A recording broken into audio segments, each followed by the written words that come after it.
Salut à tous, alors vous avez été plusieurs ce matin à me parler, enfin hier soir pardon, de TF1. Je vais essayer de te mettre la vidéo assez rapidement.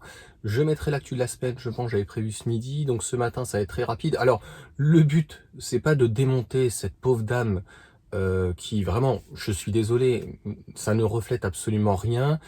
La vidéo pour le coup devait être complètement orientée. Je vais te la mettre et c'est surtout, je vais revenir dessus et je vais, si on peut dire, débunker. Je vais te donner mes éléments et on va essayer de comprendre ce qui arrive dans la tête un petit peu de cette dame. Alors je vais pas souvent de ce type de montage ou quoi que ce soit. Je vais flouter ou quoi que ce soit. Alors, première chose, 1200 km par mois, non, ce n'est pas un gros rouleur. On va dire qu'à partir de 20-30 000, tu peux considérer que tu as un gros rouleur. Donc, 1200 km, peut-être avec les vacances, ça représente aux alentours des 15 000 km, 18 maximum. Je tiens à rappeler que 1200 km pour le coup, divisé par 30 tous les jours, ça fait vraiment très très peu. 120, ça fait entre 30 et 50 km par jour. Donc, recharger, même sur une prise en 8 ampères, sera absolument pas un problème. Le soir, la journée. Je rappelle qu'on charge la nuit quand on dort. Bref, on va revenir dessus là-dessus. Alors a priori, de brancher, c'est très compliqué. Là, je suis désolé, on nous prend pour des abrutis finis. Parce que peut-être aussi, aller prendre un pistolet à l'essence, c'est compliqué ou quoi que ce soit. Toujours le même discours, il n'y a pas de borne, elle ne fonctionne pas. Donc cette dame, là, c'est du gros foutage de gueule. Elle a une maison, et donc, elle te dit, une borne, ça coûte 1500 euros. Ce qui peut être vrai, encore une fois, mais il y a des choses, des dispositifs qui coûtent bien moins cher que ça. Après, elle avait la possibilité de prendre avec sa EX30, donc c'est ce qu'elle a, cette dame, le câble domestique. Encore une fois, c'est pas une grosse rouleuse.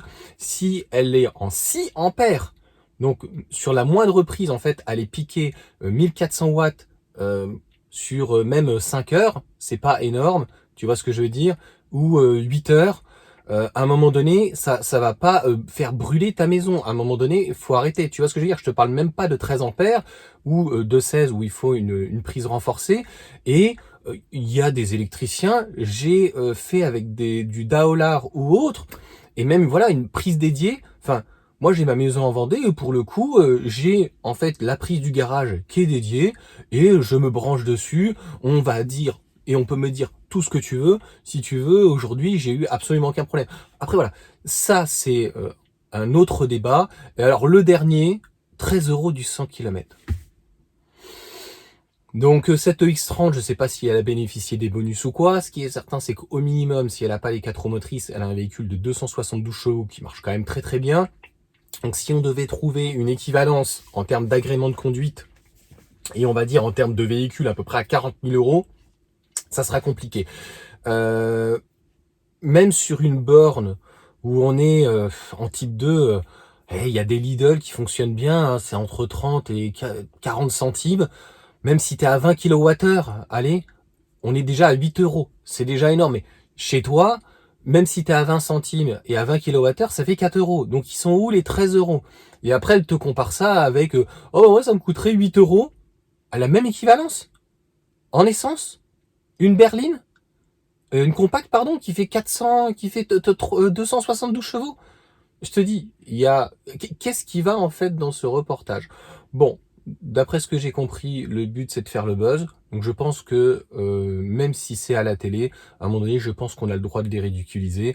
On a le droit, malheureusement, de se foutre un petit peu de leur gueule, parce que en fait, c'est que orienté à chaque fois d'un côté.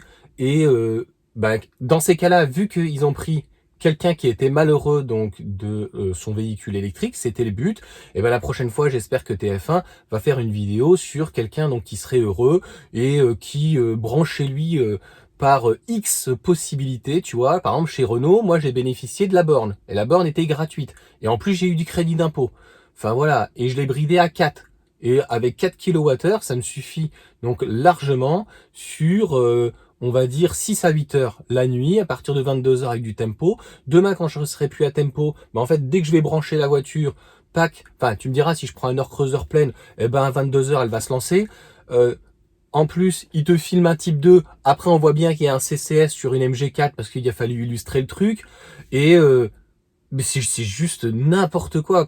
Je suis en fait en colère sur la partie surtout économique, c'est-à-dire que lorsqu'on est en maison, qu'on vienne pas me raconter n'importe quoi en me disant que ça coûte 13 euros. Non mais franchement.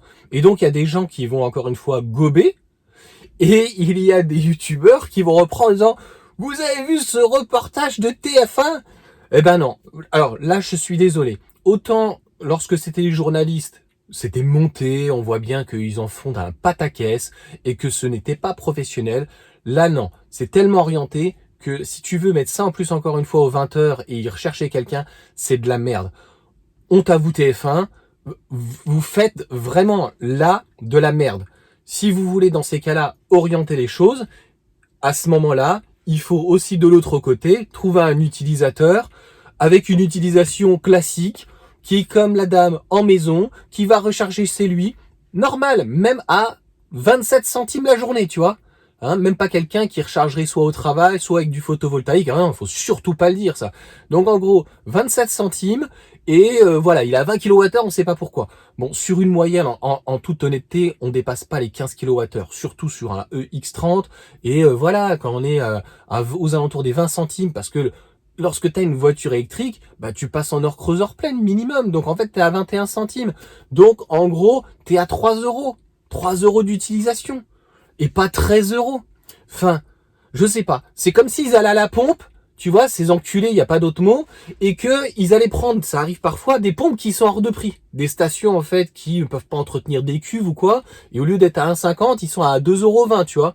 Ils vont dans des stations très spécifiques, et là, ils disent, oh ben, l'essence, quand même, ça coûte très très cher. Vous avez vu, le monsieur est à 7 litres au 100, et le pompiste, il est à 2,50 €. En plus, la station n'est pas très propre. Elle pue, c'est dégueulasse, c'est vraiment pas terrible, il y a des bouchons dans cette station. Ah, c'est vraiment compliqué. Non mais sérieux quoi. Franchement, je pense que les gens qui passent à l'électrique, pour l'essentiel, petits ou gros rouleurs, essayent au plus de pouvoir recharger chez eux. Et quand ils peuvent pas, eh bien, ils ont trouvé une alternative. Ils savent qu'ils ont des bornes. Ils savent que ce sont des gros rouleurs. Il existe même des forfaits. Il y a pour le coup Sacha qui est dans le sud. Je crois, il est en appartement et il recharge comme il est en VTC. Il fait, lui, c'est un vrai gros rouleur. Il doit faire 5-10 000 kilomètres par mois si tu veux. En gros, il y a des abonnements. Je sais qu'il y en a à Coignères où le monsieur m'en avait parlé aussi parce on discute et que les gens communiquent. Je ne veux plus dire de bêtises, hein. C'est peut-être 30 ou 50 euros ou 80 euros. C'est pas donné par mois, mais si tu veux, c'est très très vite amorti. Donc allez dire 13 euros 100 km, c'est vraiment la chose qui me choque le plus. Et a priori, tu vois, tu te rends compte, tu ouvres ta trappe et là, tu dois insérer quelque chose pour connecter ton véhicule. Oh là là, vivement que ça soit induction parce que c'est tellement compliqué. Tu vois, c'est quand tu cherches à faire le buzz, à un moment donné, il faut bien que tu racontes n'importe quoi, il faut bien essayer de trouver un prétexte. Et c'est ça ce monde. Et les journalistes de TF1, moi c'est pour ça encore une fois que je regarde plus la télé, c'est complètement orienté, c'est n'importe quoi. Donc continuez comme ça les cocos. Vous allez avoir des gens comme moi ou d'autres sur YouTube, certainement électifs, qui vont en parler. Et puis en fait, ça va faire sur le coup du buzz. Mais à un moment donné, quand tu fais du one shot et que tu cherches du client, du prospect, du téléspectateur qui vient regarder en fait ta merde, à la fin tu peux comprendre qu'il n'y a plus personne qui regarde parce qu'en termes de crédibilité, elle est où? Franchement, même pas une minute de reportage ou 30 secondes et comme d'habitude, tout est faux.